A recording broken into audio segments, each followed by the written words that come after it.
Hey y'all, it's Paula with Hillbilly Orchids. Hope everybody's having a really great day.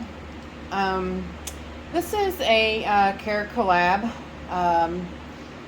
that Nina from Ninja Orchids has started up this little Carecollab series about how people with the same type orchid take care of them in different parts of the world. So today's Carecollab is on the Sophronitis cernua, or Cattleya cernua now, I guess, because they changed it. I have three. I have some cernua crosses, but this is basically just we're talking about the main plant. Basically in my grow room, they they like it very, very warm. Right now I have 78% humidity and it's 77 degrees Fahrenheit.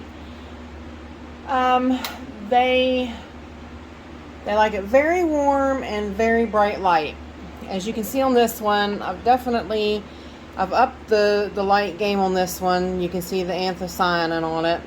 And it's basically because this is a mount, but I have started laying it down because most of this one's new growth is at the bottom. And when I was hanging this plant, it swings back like that and the whole bottom is shaded.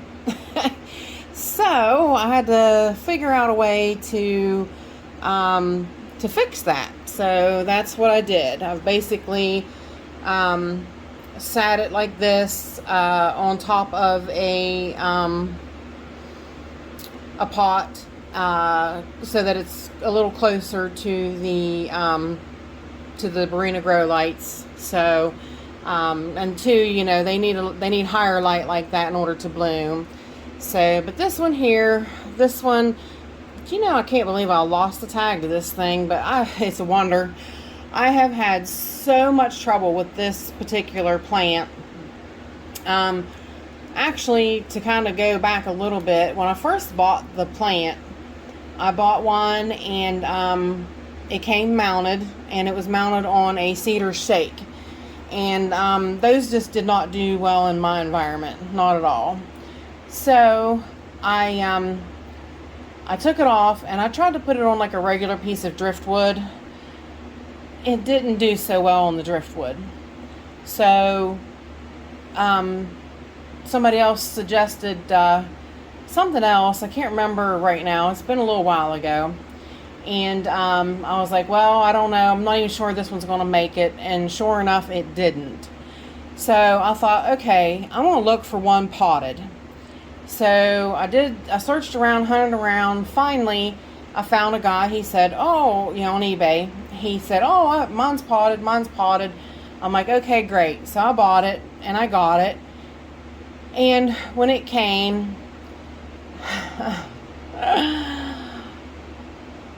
imagine to my surprise that the orchid had been ripped off of a mount and thrown in a pot to sell to make my money. So, and I mean, when I do say ripped off, I mean really ripped off. I mean, the roots were just torn. It was really horrible. So needless to say, that one met its demise as well. It really didn't do well at all. So this one here, I tried again. I'm like, third try's a charm. So I bought this one from Hauserman. It was very tiny. I have struggled and fought with this thing because of course it came on the cedar shake. And I took it off the cedar shake and I mounted it straight to cork. Well, after several years, this is what I have managed to have after several years of patience, growing, mounting, and changing moss. It doesn't, I mean, it's doing better. Like I said, it really, You know, it wasn't even attached to the cedar shake, but it's not doing too bad now, but I've yet to have it to bloom. But I do keep it in very bright light. Like I said, I keep it on top of a pot, boosted up to my Barina grow light. And before that, I mean, it normally it hangs right square in front of my LED. So, but like I said, I never noticed the anthocyanin on it, so I assumed that it probably wasn't in bright enough light. So I definitely wanted to up the light game on it. So, but this is just a regular Sophronitis cernua here, the pretty little red guy. I just keep holding my breath that one of these days it's going to put out a little bloom for me. So this little guy here, this is the yellow cernua. This is the Aria Cattleya number 2, or Cattleya 2 crossed with Self. This one's from Diamond Orchids, and I had a little bit of problem with it. I don't know if it was moss related, because of course you see I did remove all my moss, but I lost a section right here, so I was a little worried about it. As like I said, this one cost me like $137, but at the time, and they're still going for over $100. Every week he has a new one, and it's for bid, so you have to outbid the other guy. But this one here, it's got a beautiful yellow bloom. I'll see if I can find one of the Diamond Orchid pictures. Most people have seen it, but it is really pretty. And like I said, this one definitely has a new growth right there. So I'm happy that it's starting to take off. But I have been soaking this one a little bit because it's just, you know, it is a small one, and you know, it's needing a little extra help every now and again. And like I said, I tried to get away from the moss, because the moss was souring and I think causing half of my problems, because it seems to me, you know, like you can see the root way back in there now. It seems to me that the moss was probably the problem. The moss can go bad on so fast and you just don't even realize.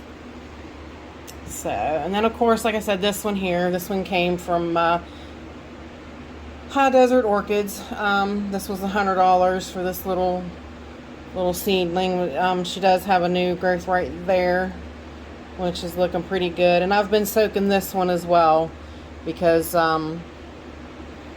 it does have, I believe, a tiny piece of moss back in that. I don't believe that's all roots. It might be, but she's gotten herself pretty well attached nicely to this little piece of cork. Whenever I decide to, you know, upgrade this one, I'm probably just going to have to slice a little bit of this and make it thinner, and just mount this mount to another mount. Just because you don't want to disturb those roots like that, unless something happens, you know, God forbid, that her roots die. But you know, basically she's a little yellow bloom too, but basically that's it. I mean, like I said, they like it warm, they like it hot, they like it bright. I don't put them in any sunlight or anything like that, just straight LED, because that's just the way I grow. I feed them like I feed everybody else. I feed them anywhere from 150 parts per million of my Jack's 2-part system to 200 parts per million. Just depends. I have been tossing around the idea a little bit. I've been talking with Michael McCarthy about increasing my my nitrogen, my cow nitrate a little bit. So I might go ahead and start doing that and see what happens. Yeah, but that's neither here nor there. It'll still, even if I boost the cow nitrate, it's still only going to be at a total of 150 parts per million to 200 parts per million. I I don't like to feed a whole lot. Low feed every time you feed is best. It just seems to work out that way the best. I am gonna see about increasing the light a little more on these. I believe this one I think can handle a little bit more light. I mean, she is facing the LED, but I think I want to do like this one and really have it boosted a little closer. This one I'm still a little cautious with. It's still really young, and it seems like the leaves are getting a little bleachy looking. So I'm still kind of babying it a little bit, but I miss them a few times a day with my, well, whatever I did with my ghost fertilizer. I keep a special parts per million fertilizer for my ghosts. If I figure out what I did with it. That's pretty bad. Yeah, there it is. I keep, my ghosts are only allowed to have 75 parts per million one time a day. That's it. So I give them, I give them at least that much just to make sure that they're getting, getting enough hydration.